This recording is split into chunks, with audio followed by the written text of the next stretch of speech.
नमस्कार।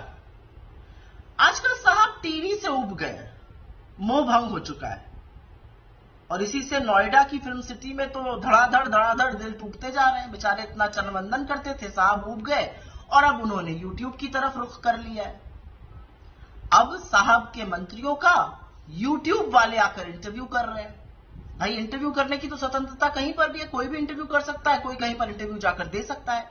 लेकिन ये जो यूट्यूब पर इंटरव्यू किए जा रहे हैं, ये एक आशय से किए जा रहे हैं। मीडिया में पहले गोदी मीडिया बनाया गया, चरण चुंबक बनाए गए, अब यूट्यूब में ही ऐसी चरण चुंबकों की फौज तैयार की जा रही है। तो ऐसे बड़े बड़े यूट्यूबर्स को लाया जा रहा है और ये माई गव के साथ पार्टनरशिप में साहब के मंत्रियों का इंटरव्यू कर रहे हैं। वो इंटरव्यू मंत्रालयों पे कम है, साहब के महिमा मंडन में, और मंत्रियों की खुद के निजी जीवन के बारे में, उनको खाने में क्या अच्छा लगता है, वो चिल आउट कैसे करते हैं, और भाजपा का प्रचार प्रसार तगड़ा हो रहा है इसमें। तो कुछ सवाल हैं जो अपने आप उठ जाते हैं।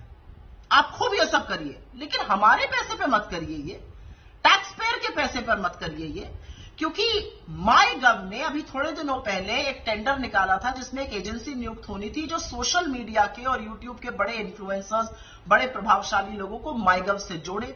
तो सवाल नंबर 1 कि क्या ये एजेंसी नियुक्त हो गई और क्या ये इंटरव्यू उसके माध्यम से कराए जा रहे हैं। दूसरा, ये एजेंसी क्यों नियुक्त की जा रही है। तीसरा, इस एजेंसी को कितना पैसा दिया जाएगा। चौथा, इन यूट्यूबर्स को डायरेक्टली पैसा दिया जा रहा है। पांचवा, कि क्या पैसा यूट्यूबर्स को डायरेक्टली या देखिए एजेंसी के थ्रू दिया जा रहा है।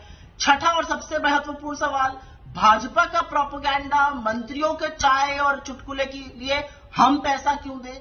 और अंत में ये इंटरव्यू वाले क्या स्पष्ट रूप से बता रहे हैं कि ये पैसा लेके किया हुआ प्रचार है और ये प्रेस का कोई इंटरव्यू नहीं है।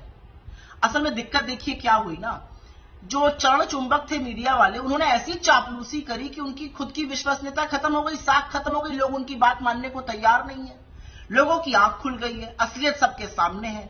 और असलियत यह है कि देश जो है महंगाई से, बेरोजगारी से जूझ रहा है।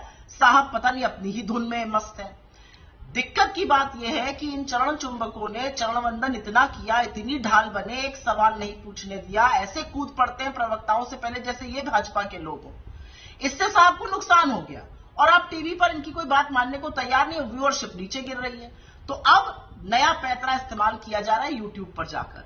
लेकिन असलियत यह है कि आपकी विफलताओं की लिस्ट इतनी लंबी है कि ना टीवी वालों से काम बना था, ना यूट्यूब वालों से बात बनेगी। वो तो राहुल जी यूट्यूबर से बात कर रहे हैं तो आपको करनी ही थी, अच्छी बात है, राहुल जी को हर जगह फॉलो कीजिए, काश मणिपुर भी चले जाते। लेकिन अंत में मैं सिर्फ एक बात कहूंगी, सरकारें सुर्खियों से नहीं समझदारी से चलती हैं। और जो नोएडा फिल्म सिटी से छन छन छन दिल टूटने की आवाजें आ रही हैं, बड़ी पीड़ादायक है। इतनी भक्ति करी और उसका ये सिला दिया आपने मोदी।